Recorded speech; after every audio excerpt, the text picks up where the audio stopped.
Hello everybody, today I'm going to be reading Percy Jackson, The Lightning Thief by Rick Riordan. Chapter 1. I accidentally vaporized my pre-algebra teacher. Look, I didn't want to be a half-blood. If you're reading this because you think you might be one, my advice is close this book right now. Believe whatever lie your mom or dad told you about your birth and try to lead a normal life. Being half-blood is dangerous, it's scary. Most of the time it gets you killed in painful, nasty ways. If you're a normal kid reading this because you think it's fiction, great. Read on. I envy you for being able to believe that none of this ever happened. But if you recognize yourself in these pages, if you feel something stirring inside, stop reading immediately. You might be one of us. And once you know that, it's only a matter of time before they sense it too, and they'll come for you. Don't say I didn't warn you.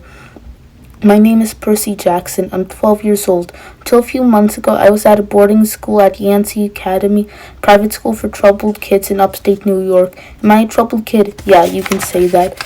I could start at any point in my short, miserable life to prove it. But things really started going bad last year, May, when our 6th grade class took a field trip to Manhattan. 28 mental case kids and 2 teachers on a yellow school bus heading to the Metropolitan Museum of Arts to look at ancient Greek and Roman stuff. I know, it sounds like torture. Most Yancey field trips were, but Mr. Brunner, our Latin teacher, was leading this trip, so I had hopes.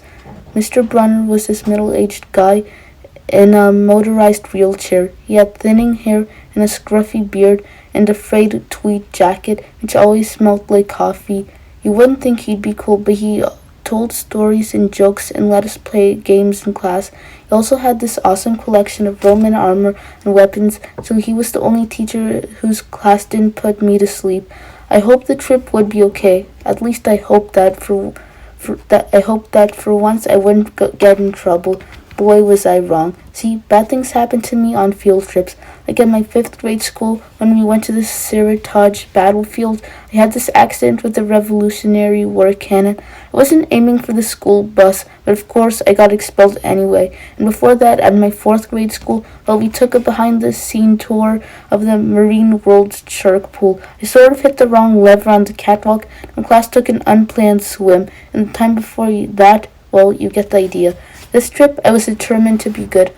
All the way into the city, I put up with Nancy Bobafit, the freckly, red-headed climactic girl, hitting my best friend Grover in the back of the head with chunks of peanut butter and ketchup sandwiches. Grover was an easy target. He was scrawny. He cried whenever he got frustrated. He must have been held back with several grades because he was the only 6th grader with acne and the start of a wispy beard on his chin. On top of that, he was crippled. He had a note excusing him for PE for the rest of his life because he had some kind of muscular disease in his legs. He walked funny, like every step hurt him, but don't let that fool you. You should have seen him run when it was enchilada day in the cafeteria. Anyway, Nancy Bobafit was throwing wads of sandwich that stuck in his curly brown hair, and he knew I couldn't do anything back to her because I was already on probation. The headmaster has threatened me with death by in-school suspension if anything bad, embarrassing, or even mildly entertaining happened on this trip. I'm going to kill her, I muttered. Grover tried to calm me down. It's okay. I like peanut butter. He dodged another piece of Nancy's lunch. That's it. I started to get up, but Grover pulled me back to my seat. You're already on probation, he reminded me. You know who'll get blamed if anything happened. Looking back on it, I wish I decked Nancy Bobafit right then and there. In-school suspension would have been nothing compared to the mess I was about to get myself into. Mr. Brunner led the museum tour. He rode up front in his wheelchair, guiding us through the big etchy galleries, past marble statues and glass cases full of really old black and orange pottery. It blew my mind that this stuff has survived for 2,000, 3,000 years. He gathered us around a 13-foot tall stone column with a big sphinx on the top, started telling us how it was a grave marker, a steal for a girl about our age. He told us about the carvings on the sides. I was trying to listen to what he had to say because it was kind of interesting, but everyone around me was talking, and every time I told them to shut up, the other teacher chaperone, Miss Dodds, would give me the evil eye. Miss Dodds was this little math teacher from Georgia who always wore a black leather jacket, even though she was 50 years old. She looked mean enough to ride a Harley right into your locker. She had come to Yancey halfway through the year when her math teacher had a nervous breakdown. From her first day, Miss Dodds loved Nancy Bobofit and figured I was devil's spawn. She would point her crooked finger at me and say, "Now, honey," real sweet, and I knew I was going to get after-school detention for a month. One time, after she'd made me erase answers out of old math workbooks until midnight, I told Grover I think Miss Dodds was human. He looked at me real serious and said, "You're absolutely right." I told Grover I didn't think Miss Dodds was human. He looked at me real serious and said, "You're absolutely right." Mr. Brunner kept talking about Greek funeral art. Finally, Nancy Bobofet snickered something about the naked guy on the steel, and I turned around and said, "Will you shut up?" It came out louder than I meant it to. The whole group laughed. Mr. Brunner stopped his story. "Mr. Jackson," he said, "did you have a comment?" My face was totally red. I said, "No, sir." Mr. Brunner pointed to one of the pictures on the steel. "Perhaps you'll tell us what this picture represents." I looked at the carving and felt a flush of relief because I actually recognized it. "That's Kronos eating his kids, right?" "Yes," Mr. Brunner said, obviously not satisfied. "And he did that because, well," I racked my brain to remember. "Kronos was the king god, and God?" Mr. Brunner asked. "Titan," I corrected myself. He didn't trust his kids who were the gods, so Kronos ate them, right? But his wife hid baby Zeus and gave Kronos a rock to eat instead. Later, when Zeus grew up, he tricked his dad, Kronos, into barfing up his brothers and sisters. "Ew," said one of the girls behind me. And so there was the big fight between the gods and the Titans, I continue, and the gods won. Some snickers from the group. Behind me, Nancy Bobofit mumbled to a friend, like we're going to use this in real life, like it's going to say on our job application. "Please explain why Kronos ate his kids." "And why?" Mr. Jackson Brunner said. To paraphrase Miss Bobofet's excellent question, "Does this matter in real life?" "Busted," Grover muttered. "Shut up," Nancy hissed, her face even brighter red than her hair. At least Nancy got packed too. Mr. Brunner was the only one who ever caught her saying anything wrong. He had radar ears. I thought about his question and shrugged. "I don't know, sir." "I see." Mr. Brunner looked disappointed. "Well, half credit, Mr. Jackson. Zeus did indeed feed Kronos a mixture of mustard and wine which made him disgorge his other 5 children, who, of course, being immortal gods, had been living and growing up completely undigested in the Titan's stomach. The gods defeated their father, sliced him to pieces with his own scythe, scattered his remains in Tartarus, darkest place of the underworld. On that happy note, it's time for lunch. Miss Dodds, would you lead us back outside?" The class drifted off, the girls holding their stomachs, the guys pushing each other around and acting like doofuses. Grover and I were about to follow when Mr. Brunner said, "Mr. Jackson." I knew that was coming. I told Grover to keep going. Then I turned toward Mr. Brunner. "Sir?"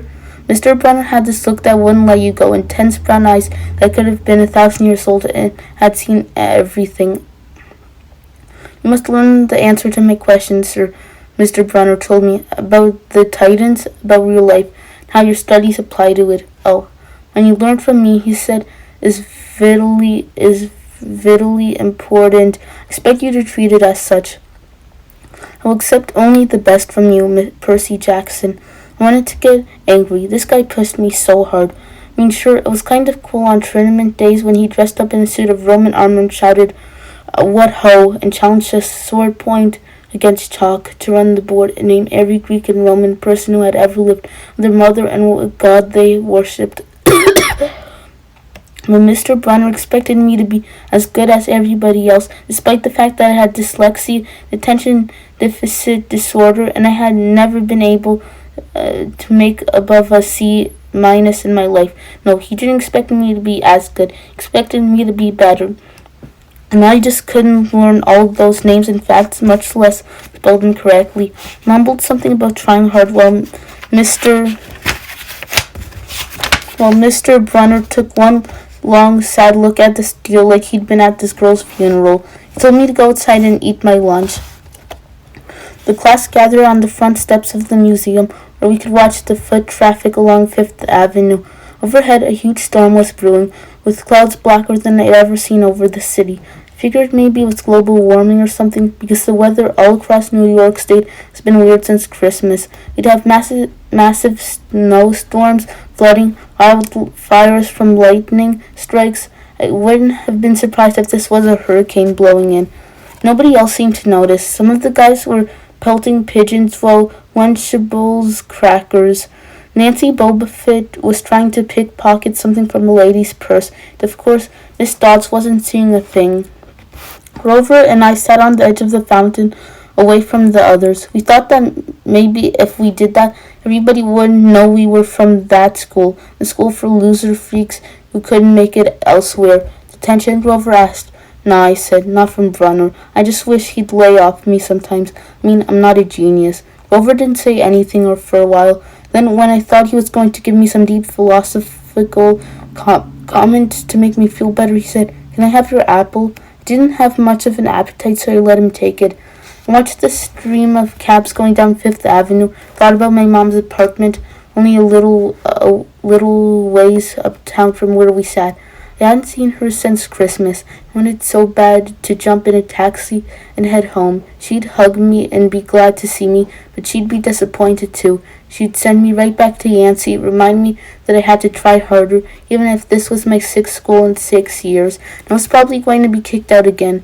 I wouldn't be able to stand that sad look she'd give me. Mr. Brunner parked his wheelchair at the base of the handicapped ramp. He ate celery while he read a paperback novel. A red umbrella stuck up from the back of his chair, making it look like a motorized cafe table. I was about to unwrap my sandwich when Nancy Bobafit appeared in front of me with her ugly friends. I guess she'd gotten tired of stealing from the tourists and dumped her half-eaten lunch in Grover's lap. Oops, she grinned at me with her crooked teeth. Freckles were orange as if something had spray painted her face with liquid Cheetos. I tried to stay cool. The school counselor had told me a million times, count to 10, get control of your temper. I was so mad my mind went blank. A wave roared in my ears. I don't remember touching her, but the next thing I know, Nancy was sitting on her butt in the fountain, screaming, Percy pushed me. Miss Dodds materialized next to us.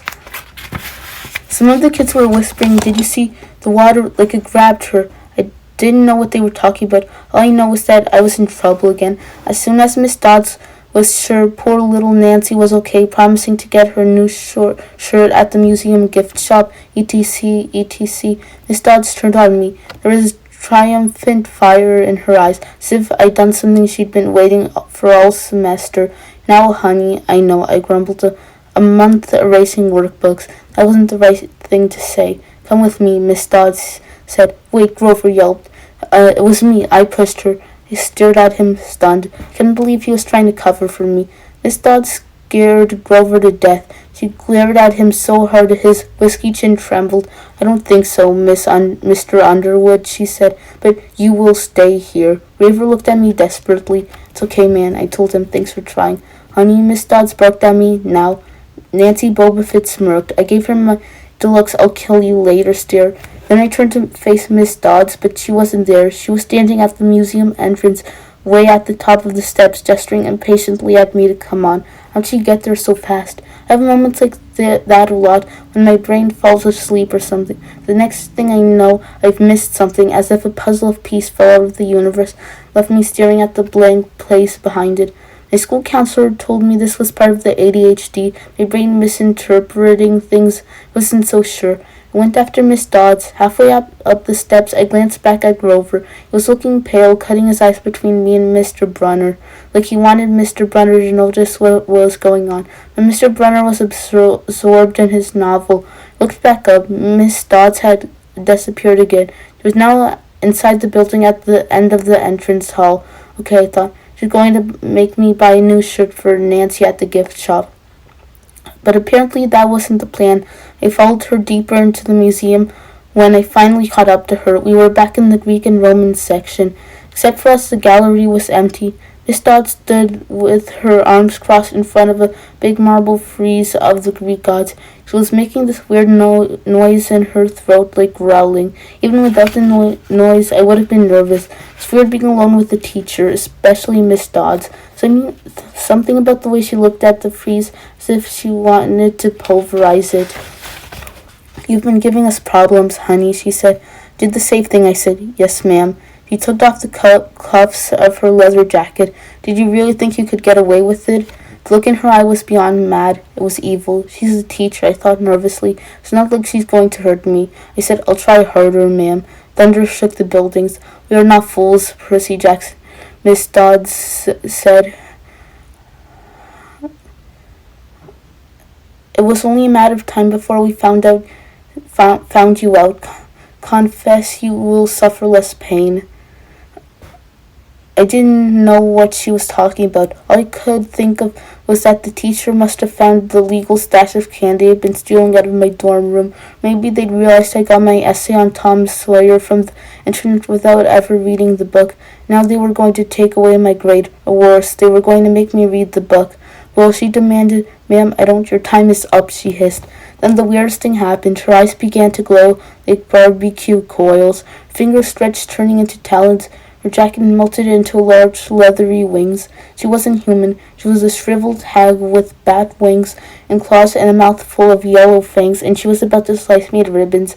Things got even stranger. Mr. Bruns, who'd been out in front of the museum a minute before, wheeled his chair into the doorway of the gallery, holding a pen in his hand. What ho, Percy, shouted, and tossed the pen through the air. Miss Dodds lunged at me. With a yelp, I dodged and felt talons slash the air next to my ear. I snatched the ballpoint pen out of the air. When it hit my hand, it wasn't a pen anymore. It was a sword. Mr. Brunner's bronze sword, which he always used on tournament days. Miss Dodds spun toward me with a murderous look in her eyes. My knees were jelly. My hands were shaking so bad I almost dropped the sword. She snarled, Die, honey. She flew straight at me. Absolute terror ran through my body. Did the only thing that came natural. I swung the sword. The metal blade hit her shoulder and passed clean through her body as if she were made of water. Hiss. Miss Dodds was a sand castle in a power fan. She exploded into yellow powder, vaporized on the spot, leaving nothing but the smell of sulfur and a dying screech with a chill of evil in there, as if those two glowing red eyes were still watching me. I was alone. There was a ballpoint pen in my hand. Mr. Brunner wasn't there. Nobody was there but me. My hands were trembling. My lunch must have been contained with magic mushrooms or something. And I imagined the whole thing. Went back outside. It had started to rain. Rover was sitting by the fountain, a museum map tendered over his hand. Nancy Bobofit was standing there, soaked from her swim in the fountain, grumbling to her ugly friends. When she saw me, she said, I hope Miss Kerr whipped your butt. I said, Who? Her teacher, duh. I blinked. We had no teacher named Miss Kerr. I asked Nancy what she was talking about. She just rolled her eyes and turned away. I asked Rover where Miss Dodds was. He said, Who? He paused first and wouldn't look at me, so I thought he was messing with me. Not funny, man, I told him. This is serious. Thunder boomed overhead. I saw Miss Brummer sitting around his red umbrella reading his book as if he'd never moved. I went over to him. He looked up, a little distracted. That would be my pen, please. Bring your own writing utensils in the future, Mr. Jackson. I handed Mr. Brunner his pen. I hadn't even realized I was still holding it. So I said, Where's Miss Dodds? He stared at me blankly. Who? The other chaperone, Miss Dodds, the pre-algebra teacher. He frowned and sat forward, looking mildly concerned. Percy, there is no Miss Dodds on this trip. As far as I know, there has never been a Miss Dodds at Yancey Academy. Are you feeling all right? And that's the end of the first chapter. Thank you so much for listening, and see you next time.